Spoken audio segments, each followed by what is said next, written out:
It's just an interesting one. So, I mean, to put it into context, I spend 5 times longer on the bike than I do in the water, and 4 times longer running than I do in the water. So to some extent, if you look at my training plan, it reflects that in a percentile term. About 10% swimming, 50% biking, 40% running, to mimic what the challenge is going to be, number one. I think if you can swim, that gives you a massive advantage, particularly in open water. The interesting thing about the thing about sea swimming is it really is about environment, and that it comes down to wind. Nothing else, it's just wind. The great thing about sea temperature is you know what the sea temperature is going to be for that race, because it is so predictable. It's unbelievable. So from a temperature perspective, you don't have to worry about that because you know exactly what it is. The only thing you worry about is wind, because what wind creates is chop and it creates wave. The better swimmer you are, I love it when it's massive. The bigger the waves, the better, because when you're a swimmer, you handle it that much better. Replicating it is a really difficult thing to do. And I think really the only way to replicate is the sea swim. But that to me is finding the right place to swim. So from us, here I live in Marlow. So I swim in the river or in lakes. But to swim sea, Portsmouth is an hour and a quarter away. Brighton, hour and a half away. Preferably Brighton, because I know the conditions in Brighton are much bigger. Because what you're going for is the big conditions. Because there's no point going down to the Solent and it's pan flat, because you can swim in the river for that. And what you're trying to do is get the big waves so you get a sense of it. So to some extent what I would do is, I'd plan it so if I'm going to go to Brighton, I'll take my bike and my running shoes with me as well, and so that you can actually double up or treble up. So you're not just going there for a swim. But I think if you get the opportunity,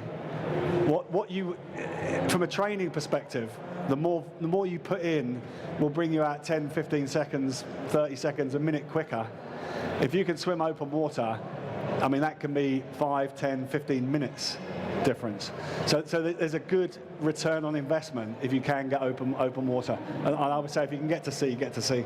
Yeah. And Greg, on that, how many open water sessions do you need to do in the sea for it to start to make a difference? I'm sure a lot of it is about nerves and that unfamiliar environment. So even if you can only get to the sea maybe 3 or 4 times before your race, is that enough? Yeah, once. You know, I wouldn't. If all you can do is get there once, take it. You know, don't think to yourself it's not worth going down for once. You learn an awful lot once in the sea. And I tell you, some of the big things very simple things that you learn. So I raced World Ocean Man. I raced World Ocean Man last 2 years ago in Benidorm. And I'll tell you this story. It is great. But you swim. It's a 10K race. So you swim 4K out to an island. You then go 2K around the island and then 4K back in. And as we got out, the wind picked up. So one thing that you learn, find out which way the wind's coming. And that wind, the chop will always come from that direction. So when the wind's coming in from the left, what you never do is breathe left, because you're going to get absolutely smattered every time you breathe to the left. So you learn that instantly. But the great thing about that particular race was that the wind really picked up halfway through, and when we got round the back, there was a 10-meter swell. It was massive, and it was brilliant. I absolutely loved it.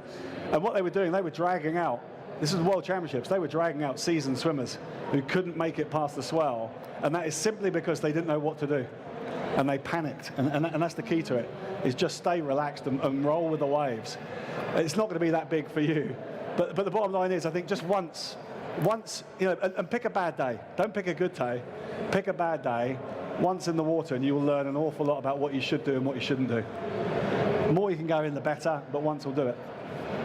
And even if maybe kind of do a session with an open water swimming group, like there's some great swim groups down in Dover because of the channel swimming, isn't there? So you'll get a lot of advice and support from them as well. You do. They swim in the harbour in Dover. It's always flat. Maybe not. But yeah, well, it's choppy. I mean, honestly, get down to Brighton on a windy day, and you'll get a proper swim. I don't know, where are you from? Say again? Oh, Bedford, okay, yeah. I mean, to some extent, you could go out to Yarmouth, to Great Yarmouth, and swim there. You get a big easterly coming in, you get big swell up there, and that probably is closer than coming on the south coast. So it's just finding somewhere that's convenient and close. But I would have thought Yarmouth, Kessingland's a great beach because it's shale all the way across. There's some great beaches out in Norfolk. Yeah. Good luck with it. Hope you have a great race. Good. Enjoy.